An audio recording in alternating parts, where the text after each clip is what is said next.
Episode 69 of the Church Digital Podcast, powered by Stadia Church Planning. Once again, Jeff here, excited about the podcast that's happening here.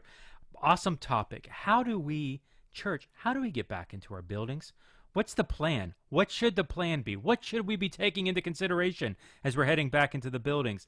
And the funny thing is, other than this intro, I really didn't contribute much into this conversation because the people we had on the podcast were so passionate. They were so excited about this, they wouldn't stop talking.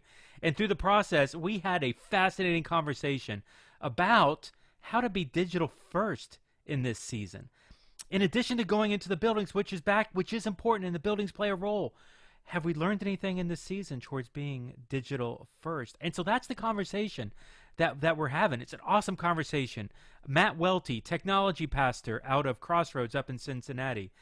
Jason Morris, Westside Family, Kansas City, their global innovations pastor. Of course, Ray DeArmas, co-host regular here, digital pastor, Christ Fellowship Miami. Myself, Jeff with theChurch.digital, as well as Stadia Church Planning, in a conversation that I'm calling Digital First, even when we get back to the building. Okay, everybody, here you go. Have you two met each other or had talks? Yes, you made the connection. We called each other and had a lot of really great conversations.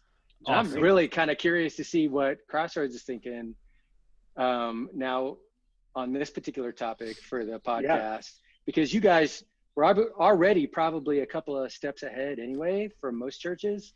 So I'm kind of curious to see how you guys are approaching it. We're doing a complete flip, it seems. So it's going to be can't wait to hear more about that. Man, hey, right. Yeah, I am thinking this is going to be great. I'm going to let Jason answer everything first. No. And I'm going to be like, okay. And I don't know. Here's what Crossroads is thinking. Here's what I'm thinking. I don't know. It's also, everything will change too. That's the fun part about this topic is in a month. Yes. It's more of how do you approach thinking about it? Not only in a month, 2 months, and then a year from now. Yeah. They're probably going to be 3 separate models. Yeah. Agreed. Yep. It's more about the philosophy of how do you think about reopening versus the when do you do it and what's the specific tactic. It's you're going to do it 3 times. So yeah, I agree. Or just try to do it twice or once. Yep. Depending upon how you look at it. And that's one of the things where we as a church are saying, man, there would be so much pain in creating a transitional plan for the next month, maybe 2. Mm-hmm. It's not worth it. For a church of our size, it's not worth it. Yeah. Opening your buildings back up doesn't take the same amount of effort as having a service did 3 months ago. It's you're going to pull additional effort away from things that could be really fruitful right now. Exactly. For potentially less return. Yeah. No joke. Are we is this the kind of stuff we're allowed to say, Jeff? Well, I'm not even been recording this whole time.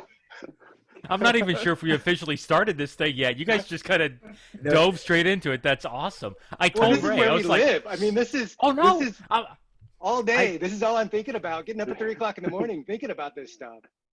Ray emailed me earlier today or texted or something. He's like, hey, how should I prepare for this thing? And I'm like, are you kidding?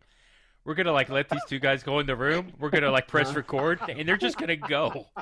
Absolutely. I mean, the smartness that's in here, I just want to get out of the way of the conversation and really let this happen. I've had 27-year-old pastors. Jeff, I'm going to do everything I can to get back in that building as fast as possible. And who are just miserable in this digital experiment. I've had 65, 66-year-old pastors. Jeff, we are not going to go back into a building until we can hug somebody. So we are fully engaging in doing this digital movement as long as possible until the place that we can do church the way that we have been designed to do church. So let's fall in love with this digital strategy. And it's not an age thing. It's when I still hear the pastor. It might be an experience thing because the guys that have been doing it for 65 years or whatever, they know the amount of effort and energy it takes to pull this off week after week. And so they're thinking of it from a different mindset because they're talking about managing not only their own energy, but managing the energy of their congregation, because they've seen things come and go really quickly. And that's something that the 27-year-old hasn't learned yet, because he's just like, let's just get it done. Let's get it done, you know? And he's not really thinking about the marathon like the 65-year-old is. Yeah. And this is a marathon, especially with the staged rollout that we have here in Kansas City. Dude, it's going to be at least 6 months. Here's the part that for me is a little pernicious, is that technically in the state of Kansas, because of all the kerfuffle that's been happening, and in Johnson County, which is the county that our church is in, that has the highest number of COVID cases of the whole state, the governor is saying one thing, the county is saying another, but both are afraid of touching the church. And they're calling the church an essential business, which is great. I mean, especially after all the kerfuffle in Kansas, you know, with the governor over it, right? So they're calling it an essential business. So basically it's like, okay, it's up to you pastors then. Go for it. You take the responsibility of the health of your county, of your neighborhood, and of your state. It's on you now. Because the sports guys, they're not doing anything. I mean, every other large gathering has been clamped down except for the church. And this is one of those weird legal things about separation of church and state kind of stuff, where it plays out in wacky ways for pastors right now. And now we've got pressure from both sides. We've got pressure from the culture to not open. And then you got pressure from people in our churches to open. And that's weird. We've never had that before. This for me personally is like when a can doesn't mean you should situation, because I think we're allowed, it's an incredible thing. It's how affirming even that a lot of state governments are saying, hey, churches are essential businesses. Yeah, that's great. That's a great thing. And when we have to pay attention to the currency of culture right now. And for the people we're trying to reach, it will crush our witness to not be socially conscious and care about the health of people that we're trying to reach. And so it's one thing for church people, absolutely, we want, because it will give us a sense of normalcy. As a church goer, as someone who's been in that habit, this will give me an anchor that feels great, and it will be amazing, and I'll get to see my people, and that'll be awesome. But we're going to reopen and risk our witness to unbelieving people who we hope to reach and welcome into the family of God, so that the church people who are already engaged in our church currently can come back into a building. And that might not be the right trade-off. Right, because you would think that we would have learned from the example of Jesus that it's not about us. It's about that lost person who doesn't know Jesus yet. And if we do something stupid culturally that puts yet another mark against the name of Jesus, I think we're kind of going to be held accountable for that too. Way to throw the dagger in there, bro. I mean, it's about love your neighbor as yourself kind of a deal. That's I know that was just the Jesus kook that I needed, though. That was really good. And so, both of you bring up a very, very good point. And I guess kind of what a lot of this comes down to in terms of how a lot of this is functioning is, do we satisfy our current crowd, which is always a question in church, right? Do we satisfy our current crowd, or do we do what it takes to make sure that we're consistently tapped in with reaching people for Christ? Which that's been like the battle of like the last 50 years of church, right? Like in terms of, hey, do we consider going more seeker sensitive versus just tapping into like what we've currently going on? Do we consider going digital versus just keeping things the norm? This is yet another hard fought battle on that front. Am I correct in kind of not summing it up, but just looking at it from that perspective? Yeah, and I would even say it goes beyond 50 years. I mean, even when you look at 1 Corinthians 14, and the Apostle Paul says, do your church services differently so that the new person who's coming in doesn't think you're crazy. So I think this is just another application of that idea where, for whatever reason, any organization, whether it be religious or not, tends toward introspection, tends toward complexity, tends towards serving the needs of their members, and gets real introspective. and real inward focused instead of outward focused. That's just human nature. The gap between the people who are already a part of the church, believe what we believe, following Jesus alongside of us in community with us, is growing wider between the people that we're trying to reach. So I think we have to pay attention to that too. There was, in that last 50 years, in those 5 decades, that was closer together. We shared values. There was an association with church. There was no big barrier to walking into a building. Today, like, to go back to how it was before is a false narrative. It's a fantasy to think like, we'll go back to the way it was. There won't be a big barrier for people who don't yet believe what we believe to come into our big dark building, who don't know what's going to happen there, and drop off your kids. Yeah, right. Like, sing real breathy in all directions. No matter what, the step forward is, how does the combination of both of these things? It's not an abandon in what we were doing physically. Right. It's, as we step forward, what are we learning now, because we have to in this digital mode, that is effective at reaching new people and is effective at engaging disciples and making disciple makers. Right.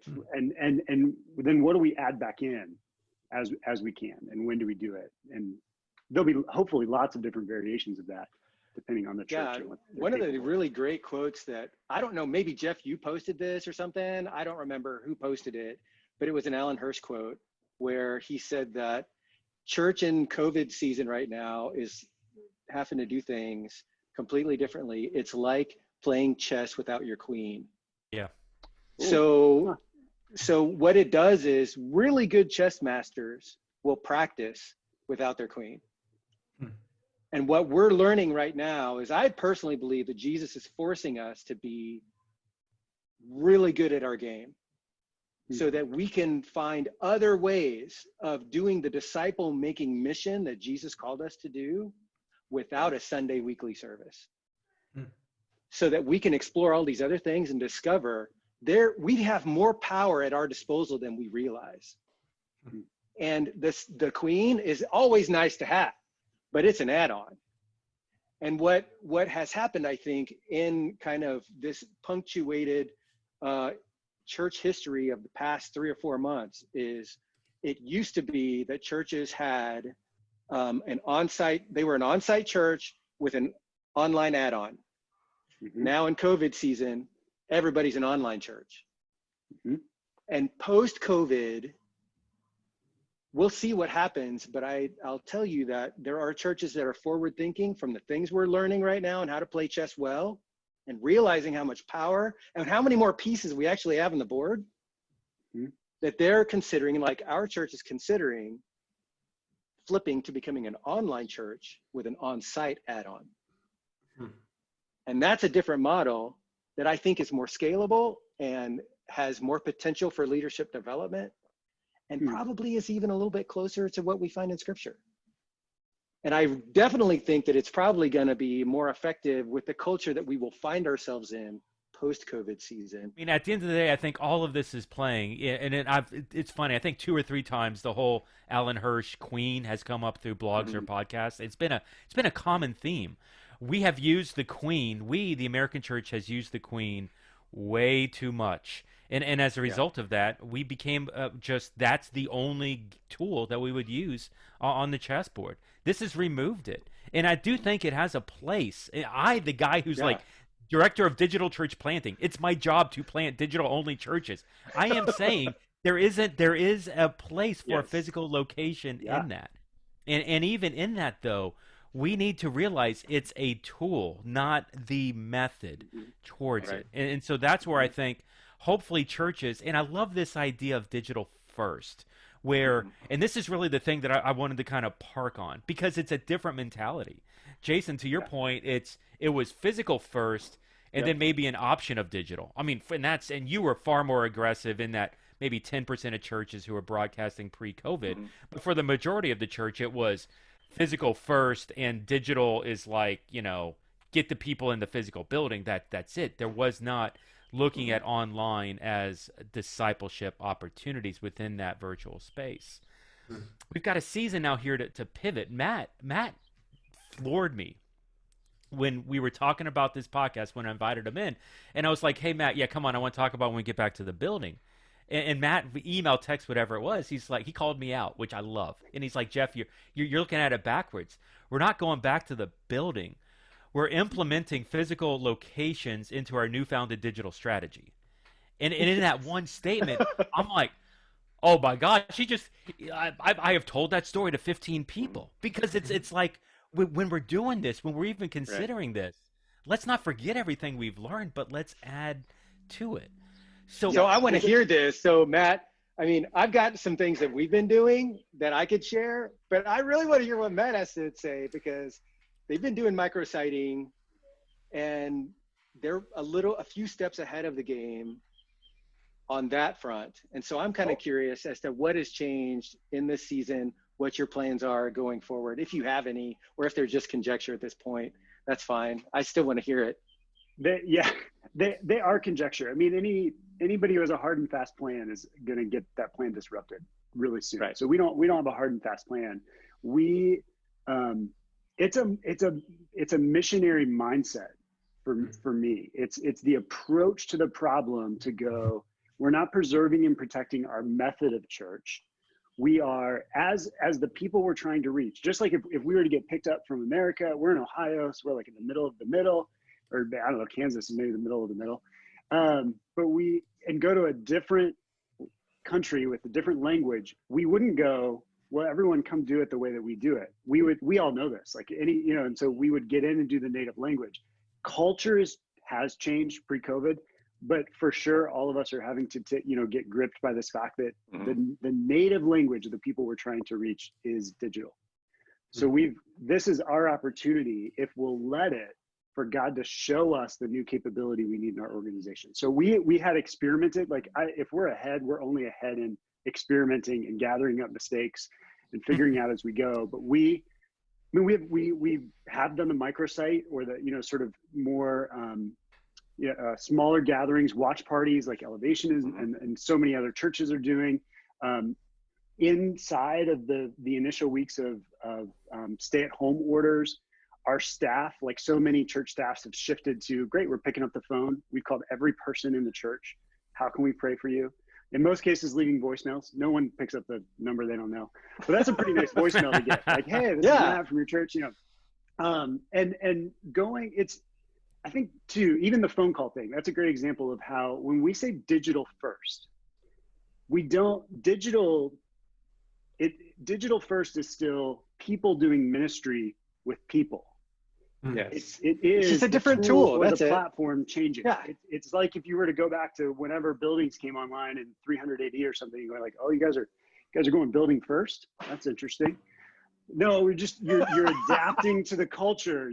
I would have loved to have been a part of those conversations. As a digital guy, like, that would have been good for me, because now, all the building guys are like, you're digital now, So it is a moving forward, and buildings play a critical role in it. Like, but for us to go, let's not lose any of our innovation that we're experiencing now. Let's not lose any of our momentum. We've validated for people that they can be engaged in the church, growing spiritually, reaching their friends without a building. So instead of going back, it's just a mindset to go, as we add a building back in, what can only a building do? How do we use it in a way that is so unique and so value added? Because it won't, if we're honest with ourselves, all of the church people already engaged in our churches will come back to our buildings when we reopen them. And then in a few weeks, if we're offering only what we're offering online inside of our buildings, they will opt for the more convenient way to be engaged in our churches. The good news is that we've said in this COVID period, this is an authentic expression of church, what we're doing digitally. We can't bring buildings back in a way that takes all of that away, especially because it's going to be the minority of our churches coming to gather together. So we're going to get a small group gather together and say, okay, just kidding, guys. All that stuff we were doing online, it's not fully church anymore. You got to come here for the full church experience. So that's the mindset of, we can't go back. We've got to figure out how to pull buildings back in to the full toolbox. I've got a question though, because one of the things we're wrestling with is which one takes primary. In our mind, it's like, you know what? We should probably go to the place where online takes primary as the primary expression of worship. and your on-site expression of worship now takes a back burner to what we are programming for, putting all of our energy in, and resourcing, staffing, all that kind of stuff. Because pre-COVID, it was the opposite. We were broadcasting what was happening on site. Now, what we could do is we could throw in the room on the screen what we have pre-prepared for everyone online. Yeah. So that's a flip. That's one of the things that we're talking through, because one thing that's really great about creating all of your workflows, all of your worship, all of your teaching, all that stuff that is prepared and optimized for the screen is that the screen is scalable. You can put it in a small room, you can put it in your pocket, you can put it in a big room, doesn't matter, right? We've got campuses all over the place that just do video, and obviously the screen works there, right? Yeah. So if we were to optimize all of our processes, all of the energy for Sundays coming kind of stuff on the video first, then we can scale it and let people go wherever they want. That's kind of what we're thinking at this point. I love it. So personal opinion is in full agreement with that. We internally at Crossroads a year and a half ago, I think is about the timing of it, we went screen first. So that was an internal call to action. We will create screen first content for every venue. And it was just what you're describing, Jason. That was the mindset behind it. And made mistakes along the way. So for us, one of the mistakes we made was the metaphor we used was Jerry Seinfeld. So Seinfeld, incredible comedian, prolific live entertainer, but only so many people could see him live. When you put Jerry's no loss of DNA, his comedy inside of a sitcom, it scales. Yes, but here's the thing though. There is wait. You're not going to criticize Seinfeld here because you're not allowed on I'm not. But I want to draw a distinction. Like there's few sacred cows, and then Seinfeld's I get it. Okay. I think you're going to point out one of the mistakes we got though. Yes. Here's a critical distinction though. There is a difference between watching the Seinfeld show and watching a TV show that's one of his comedy routines on stage. There is a difference. The way that you program it, the way that you edit it, the way that you leave room for commercial, all those things in a normal sitcom is a completely different metaphor of storytelling than the way that one would do it standing on a stage. Totally agree.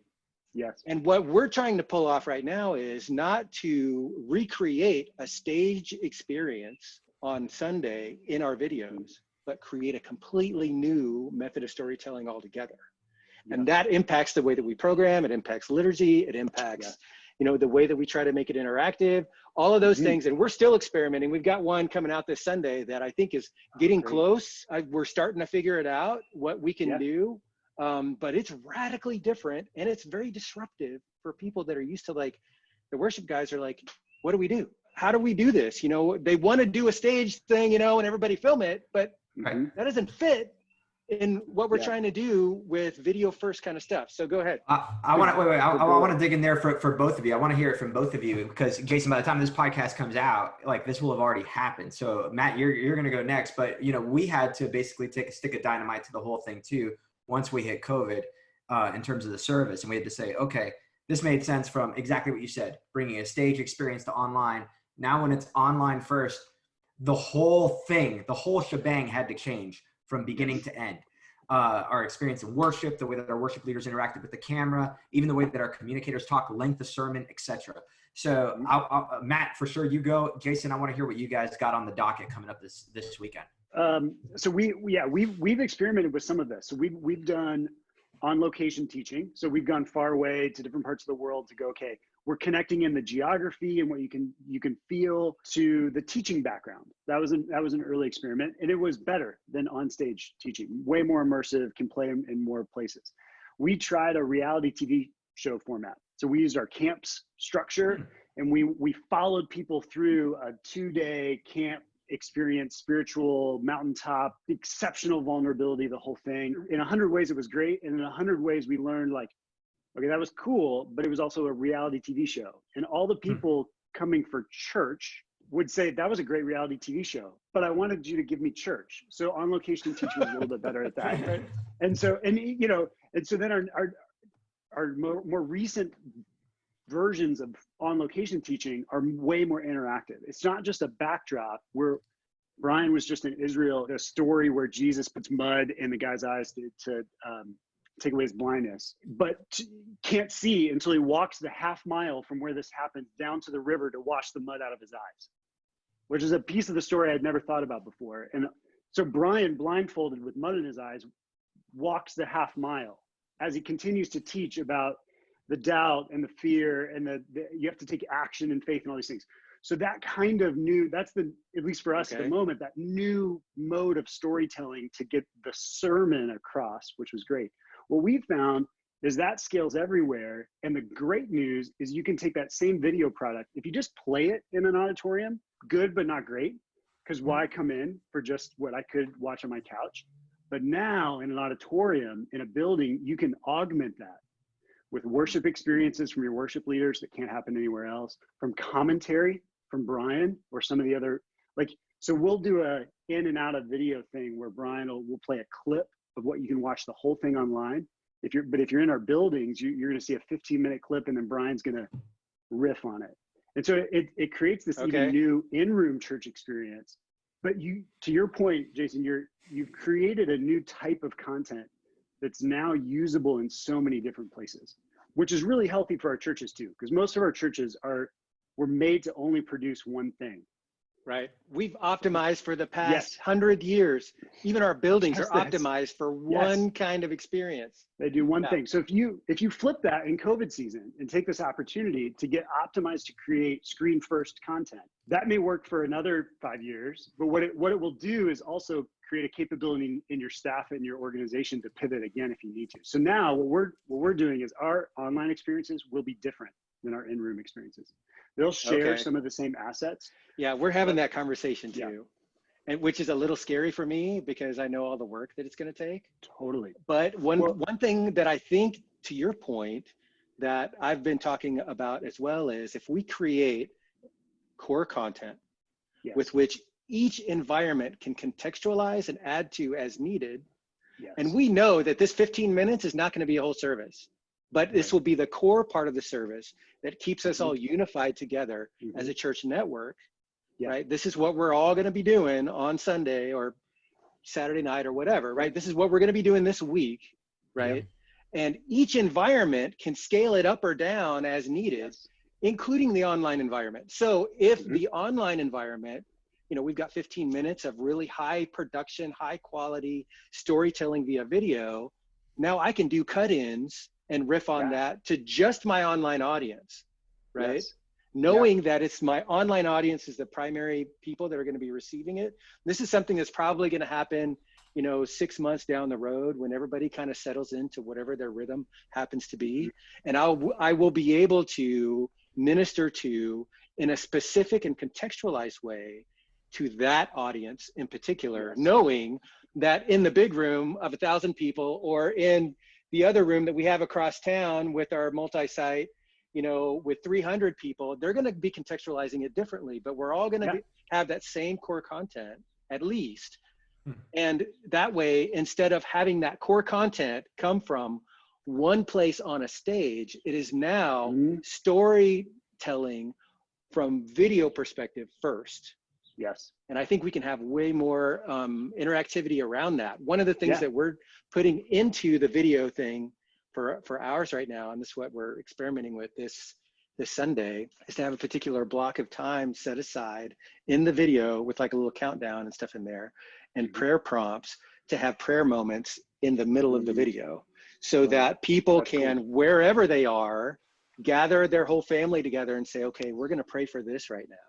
And there's like these prayer prompts and these little visuals and things like that to keep things going, and then pulling them out of that prayer time into a worship time, awesome. But it feels, it's not passive. So, and that's one of the big things about video I think we need to figure out is keeping it not passive, because people are used to watching TV, they're used to watching movies, all those things where you just sit back in the lazy chair in your pajamas and just like coast. And that's not what we want to do in church. Church is supposed to be participative. Read 1 Corinthians 14, and everybody's supposed to be bringing something. We have to figure out how all of us together can participate. And I think that's one of the things that people are feeling, that vacuum right now, that hole, because they're watching videos, and honestly, they're watching videos from everybody. But if the participation though, you can't fake that, you can't just watch participation. You have to create participation.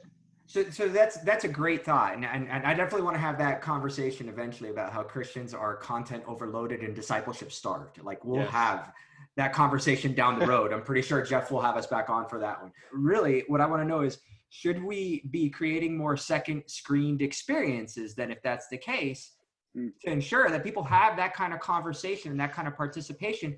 Because, for instance, one of the things that I love about the NBA right now is NBA Twitter. Because for me, it's a second screened experience. Like not only am I watching the game, but there are jokes, there's inside things, there's all sorts of stuff happening alongside of it. Netflix party has kind of erupted and it's become a thing, and so now I can watch videos and participate with others in that as well. Yes. So here for church, how can we make sure and create conversational experiences within the service, both physical and digital, to ensure that kind of thing continues? So it's interesting that you had mentioned that particular scenario with NBA, that you watch the game. So there's like 3 different layers of things going on. There's an actual game that's going on site in an arena somewhere, where people are interacting with one another with different people than the people that are watching it on TV. But the interaction platform is the same common denominator with both audiences. I think there are things to be learned there and to be mined there, where you can have people on site interacting with people online and create that cross network effect that's happening. And the only downside to that is that you'll have to be on the same time. That's where we come back to live versus pre-recorded. See, one of the benefits we have right now is, and this is what we're kind of experimenting with right now, is how can we make pre-recorded content, which if you get the quality up, you kind of have to. How do you get pre-recorded content, have the interactivity of live, more than just chat? And I've seen certain churches take like a Zoom call like this, where they'll have people interacting, but they'll do it like Mystery Science Theater 3000 style, where they're watching a video, but everybody else is kind of interacting at the same time. So that would be one approach that is not chat related, where you have this participative thing, polls and surveys and things like that. If you're doing it in a live environment, then you can respond to the responses that are happening in real time, and people feel like, oh, I'm a part of this. They're paying attention to me. Q&A sessions, those types of things that can happen cross campus, cross location.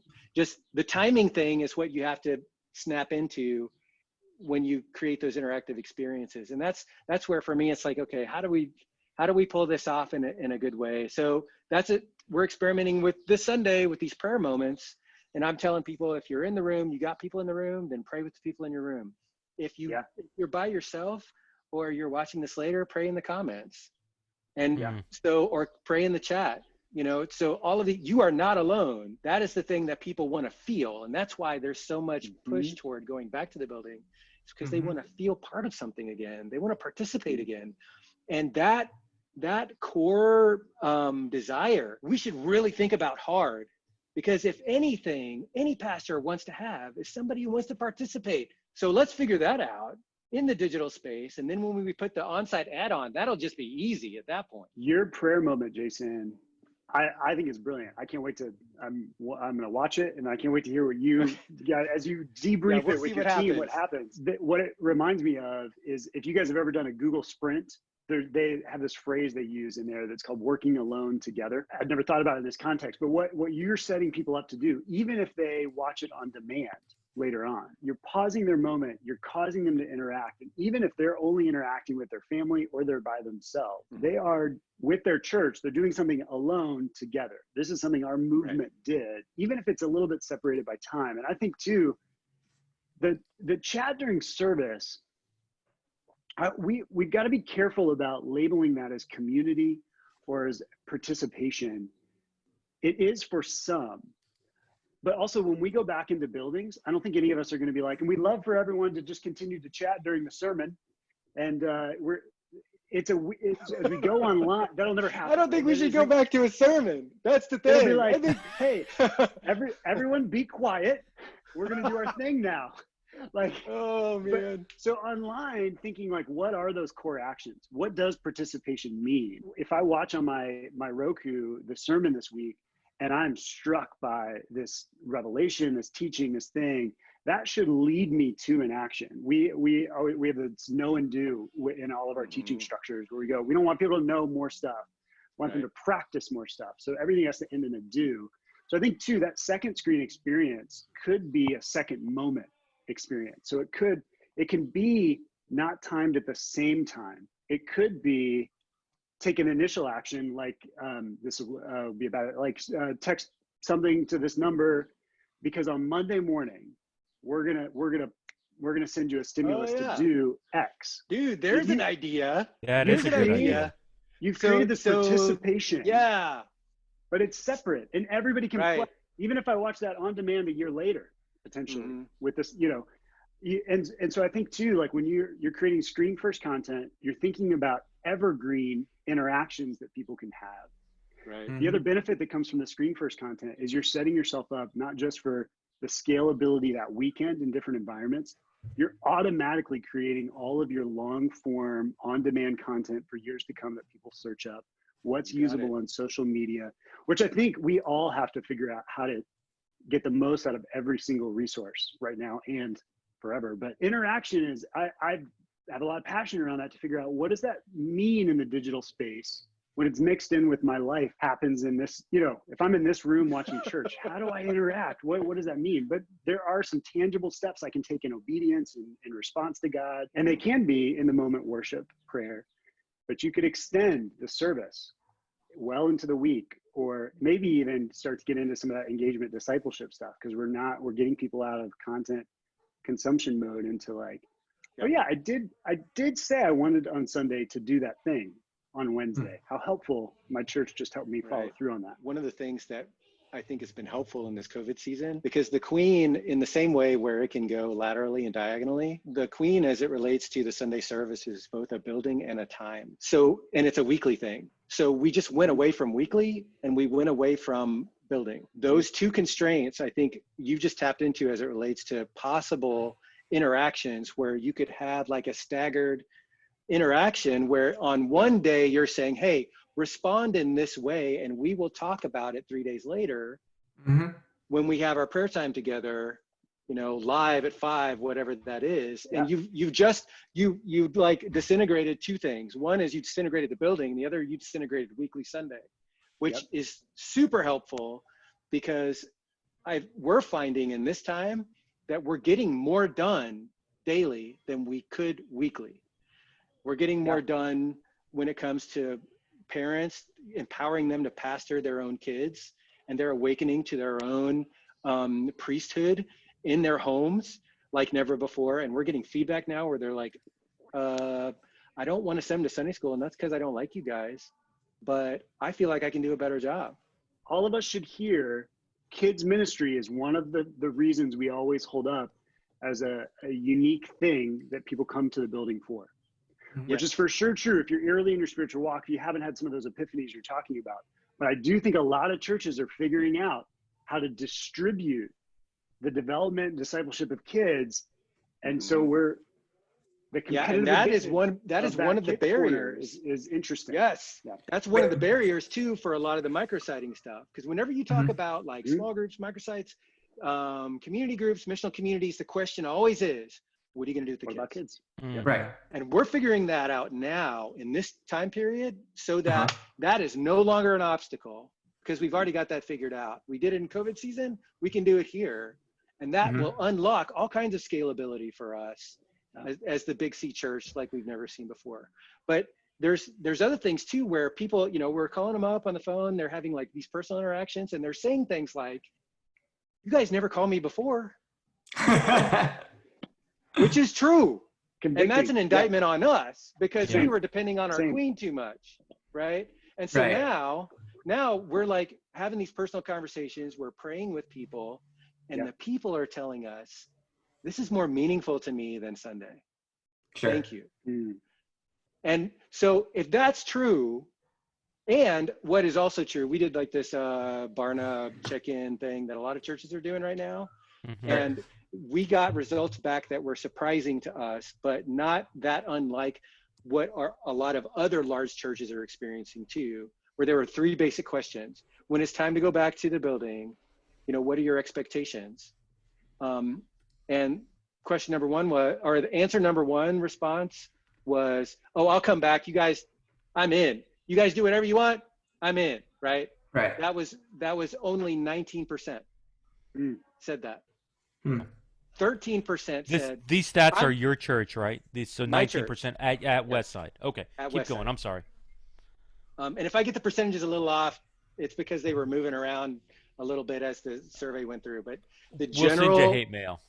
The general thing was true. Okay, so here's the other thing. 13% said, I'm not coming back until there's a vaccine. Wow, that's fair. And all the rest of them, 69%, is I will only come back with proper health and safety measures in place. So we just got this big old indication right there. Whenever that time comes, whether it is when gatherings can be 10s, 50s, or 1000s, the way church is going to look in large gatherings will be different. It has to be, or we're only going to have 20% of the people show up.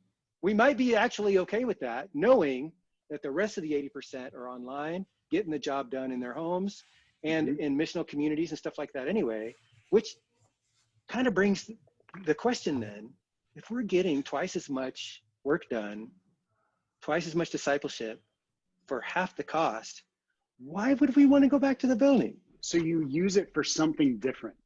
Yes. That's what we have this incredible opportunity to go into the building with a new objective for what happens in the building. Yes. Because if you happen to be a church where you've discovered that you're delivering some of the same value, but way more efficiently through all these digital tools, you have this incredible asset. So what is it? And worship is one of those. Like for the body of believers to be in corporate worship where the Holy Spirit comes into I can be moved through worship online. I am authentically worshiping. It's different when you're in there. And so, okay, great. How do we lean into that unique thing that can happen in a building? What community things can happen in a building? How can you raise the value? Like I think about, for Leah and I, got 3 little kids.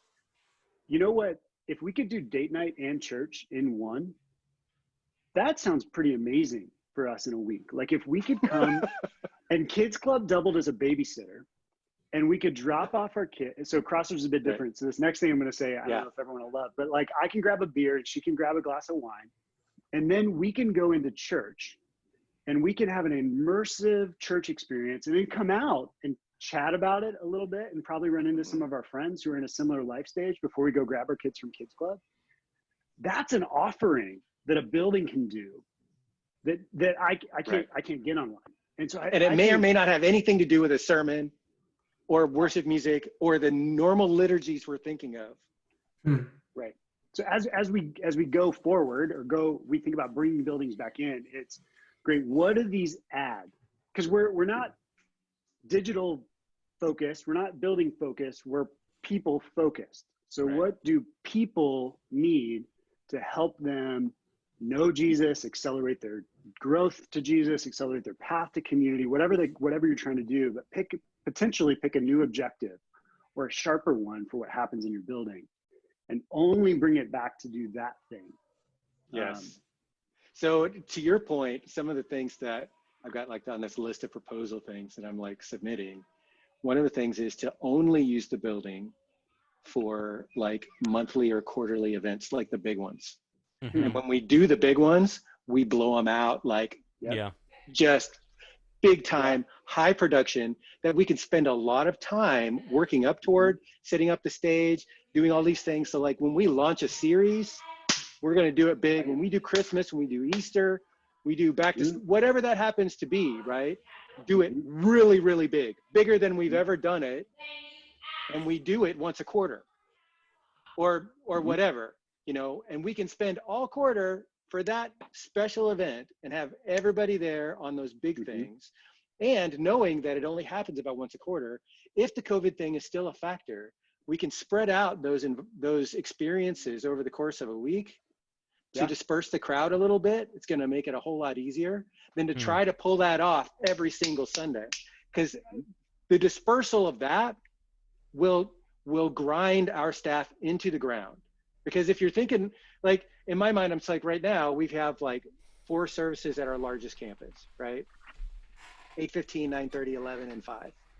Already online, on demand, is already bigger than our 5. It's like factors of magnitude bigger, our on-demand audience, than the 5 o'clock p.m., right?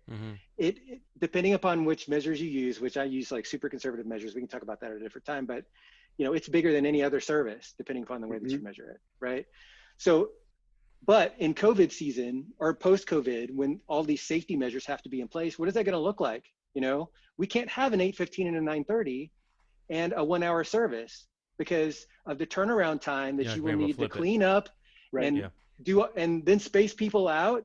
Are we going to do more services? Are we going to space them out 2 hours? So now we're talking about Saturday, Sunday, all day, having this huge building that is optimized for thousands of people, not for 50s or 100s, and spacing out all the chairs, cleaning up afterwards. That is a nightmare for staff. I mean, you think about that, and even the staff that have been redeployed toward call centers that are loving it, by the way, because they're praying with folks, they're awakening their pastoral calling like never before. And now you're going to tell them, oh, we're going to pivot again. And instead of you working like 2 or 3 services in the morning, you're going to work all weekend and you're going to clean up every single time. Yeah. How is that going to feel? So in my mind, if we take it and say, all right, we're going to do this once a quarter, once a month, whatever, we can spread out and disperse and do it in a sustainable fashion with the staff that we currently have, knowing that the primary expression will be in neighborhood communities, in online, in homes. And another thing that I'm proposing too is that we replace our small group ministry with this new missional community thing. So there's no competition. So in other words, no more small groups. All of our small groups are going to be these community group, missional community things. And they'll all be watch parties that do it whenever is most convenient for their neighborhood, once a week. And knowing that daily, we're still going to be doing the online stuff that we're always doing. So every day they're going to get it just like they do right now, except now they'll be able to go down the street and meet with 20 or 30 other people, have a barbecue, watch the service, which is designed for that type of environment. And then once a month, you have this huge blowout, or once a quarter, you have this huge blowout. We baptize a bunch of people. We have a concert. Vision gathering, it's gonna be awesome. Together. Love it. The thing is, there's already families that are doing this right now. We've already had families do this in other parts of Olathe and Lenexa, even before COVID. And I guarantee you they're doing it right now because that is their primary expression of church. And they would come to the big box about once a month. So I'm just taking that basic model that organically already happened, and I'm saying that is the model now, because it's the only one that's going to function with any kind of, just the thought of trying to do kids ministry and, big box experience in this phased COVID season gives me hives, because it's just way too much work for what you're getting out of it. But if we can, and everybody else knows it too. And there's a bunch of people who think, man, I don't want to go back to the big box because I don't know what kind of contagions are going on there, how they're cleaning. I will minimize my surface area of risk by going down the street. I'll do that, And so that right there is leadership development. It would be so exciting to me to see us start figuring out the hybrid of mega church and home church, or missional community stuff. I mean, any thriving church has had to have that Acts 2 continuum of temple and home. Like, you can't only do one. And so the mega church has to have that continuum. There's got to be, even the home churches are hurting right now. I can't go to my 25 person home church gathering right now. And so it's interesting on both ends of the spectrum. You're having to figure out, if you weren't prepared digitally, this is a really tough time. So as more things come online, no matter who you are, figuring out how you can win. And so I as you were describing some of that missional community stuff, I thought, that which is organic, and sometimes is faulted at like, man, does it ever really grow? Does it ever really reproduce? How do you give it an influx of resources so that it can expand, like we do sometimes with church planting? And so to take Randy, to take the leader in there, to model it on the big screen of the mega church is really interesting. To even use the buildings to go, we're not doing weekend services maybe in our buildings for the next few months, but what we could do on Tuesday night is the 45244 zip code hosted by the missional community leader. Like, we're going to help them throw at the build. Like, so it's a safe third space where people can come, socially distanced barbecue. Now they take it from there and run. Like, now they're out of the building after that one, but so figuring out how to overlap some of these neighborhood, home-based and things that we've always been so attracted to. In principle, they just fit and sound right. And how do we accelerate and infuse them with resource of some of the mega church model that's about execution and drive and those kinds of So what if we were to use the big box only for leadership development of those leaders who are hosting these missional communities? So if I want to go to the big box and we're only allowed 50 people, well, it's going to be those 50 leaders instead of just 50 rando people, that may or may not be impacting their neighborhoods, because we're very clear about what we're supposed to do as a church. So if you're going to limit us to 50, well, those 50 are going to be rock stars, kind of like when Jesus only had the 12, they were rock stars. And so he could go saying, look, I did everything I was supposed to do. I'm good with those 11, that one, whatever, but those 11, we're good.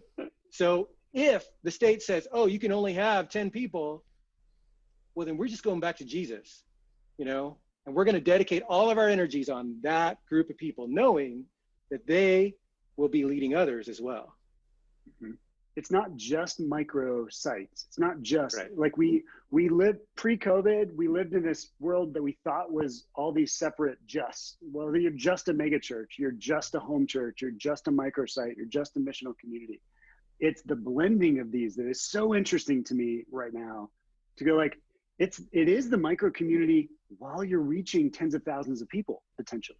Like it's a both and well, it's so hard to do the both and, but as movements now, I think we've got to step into, how do we do the big and the small? How do we do the digital and the physical?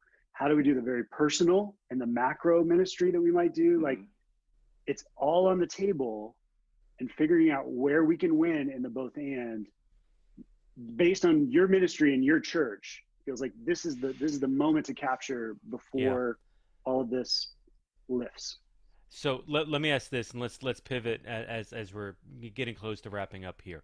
And let's just say it this way. There are people listening to this podcast that buy into what you're saying. Their leadership does not. So let's pivot here and let's get a little practical. This entire conversation's been theoretical. So there are people that are passionate about this now. Their leadership's not. How do you advise them to have the conversation, cast vision, direct? You guys are both high-level leaders. How would you recommend things like that are handled? Submission to authority and honoring your leadership. I think you have to empathize with the fact that oftentimes the way that they have won, the way that they have engaged in ministry, that there's a grieving process. That if it's happening, they have to go through this. Like, I used to watch people get lit up by my message. I used to go down and put my hand and pray for someone down for, like, there's so much change that for many of us who are passionate about it, we've crossed these bridges for the last many years, but we've got to give time and space for people to cross them with us. And then I think practically to help them do that, putting them in positions where they can win, and then ensuring you're looping back all of the life change stories. Like that's really what we're in this game for. And so if you're truly reaching new people for Jesus, if you're seeing people get baptized, if you're seeing people grow, and those tangible stories, whether they start to come in as now app reviews or Facebook comments or whatever, there's going to be a new way to get them. But you've got to do the feedback, because so much of our leadership now is flying by instrument instead of by sight. And you have to take it on your responsibility to be the instrument of feedback, to go, something's happening. God's at work here. And patience and timing. Like everything does have to come together, and you can sometimes see it before other people, but there's oftentimes also a reason why maybe it's not hitting all gears right away. And that sometimes is even protection. So just being open to that and honoring your leader, I think, is a big part of it. One of the other things that's a tool at our disposal that we have uniquely in this time, that it's not that this kind of frustration didn't exist before. It's been there with any transition like this. But now you have the unique opportunity to just blame it on the virus, because it's forcing us to do things that we probably wouldn't have chosen to do otherwise. And so when I love that, you're flying by instrument instead of, by sight, which is awesome. And that is what makes your metrics and your analytics so important in this time. You're hitting something with the engagement thing. I mean, I think online gives us such an opportunity to have a breadth of reach. Yeah. Great leaders can smell that coming if you are at all trying to prop up a number that just like if you're taking your Facebook impressions, which is valuable for something, but then trying to go see what to move people, like the inciting incident of the virus will move a great leader to a place of introspection and reflection and how are we going to tackle this thing. But then to your point, Jason, like you need down the funnel metrics to go like, no, here's the real stuff that is happening as a result of this. I think that's what attaches them to in the past, 5 years ago, a lot of us were talking about a future state where certain models might not work, which is valuable, but it's very different. Like that's still a manufactured threat. You take advantage of the fact that right now there is a very real threat to our model of ministry, and not to our model of ministry. There's a threat to our ability to fulfill the Great Commission. And as followers of Jesus, we get hyped up on going like, great, the gospel is resilient. So what's our way around? How are we going to do this? And we just got to capitalize on that the best that we can. Love that. Yeah, and that's going to be a great place to land the plane. I think God has His church going through this for a reason. I think there's a lesson to be learned in this, and in the process of God breaking the model of church, not His church, but the model of the church. I've never known in Scripture where God breaks something and then puts it back together exactly the way that it was. Usually in that breaking process, there's a humbling and adaptation, something to get it more in tune with the glory and the purpose that God wanted for it. And so I'm anxious to see how the church is going to evolve in this season. We just did a podcast with Ed right before COVID, and with Ed Stetzer, and literally the conversation with Ed is, Ed, we talk all this needs to change. Literally year after year, week after week, month after month, we say we need change, and nothing ever changes. Ed, what do we have to do to change? And Ed's like, Jeff, I don't know that you're going to see the change. And then like later in the podcast, he says something about COVID. And then March 8th happened, and the entire world like changed, and it's kind of bittersweet in this moment to look and to see God's in control of all of this, and as a result of it, things are going to work to His glory ultimately throughout it, and we are just mere pawns and pieces serving Him in that. And I'm so anxious and so appreciative of this change and where we're going. I can even from my experience, the churches that are picking up those phone calls and having those conversations and building that, the people are saying, yeah, I'm at a better spiritual level now than I was with the events. Like there's lessons in here that we need to learn from that. So Matt, Jason, man, I think this is the least I've ever said in a podcast, and this is the most fun I've had through it, because I just sat back and it's like I'm just gonna listen to these guys. Hey, Ray, we need to just give them a podcast. Like, let's just get the two of them doing a podcast. Digital podcast network, son. I keep talking about it, man. This needs to be a thing. All right, so we're gonna revisit that. We'll come back around. But seriously, gentlemen, thank you very much. This was a great conversation. For Ray, for Jason, for Matt, this is Jeff at the Church Digital. Thanks for being here, and we'll see you next time here at the podcast. Y'all have a good day. I knew that I'd played chess this way, but I wanted to make sure it wasn't just Weenie Hut Jr.'s kid chess back in the day. But when a pawn crosses the board, if you've lost your queen, it gets promoted. Yeah, exactly. And Church Online has just crossed the board. Interesting. Yeah. That's all. That's good right there. That's good stuff. Yeah. That's got to get back in there. We'll figure out a way to inception it. Anyways, guys.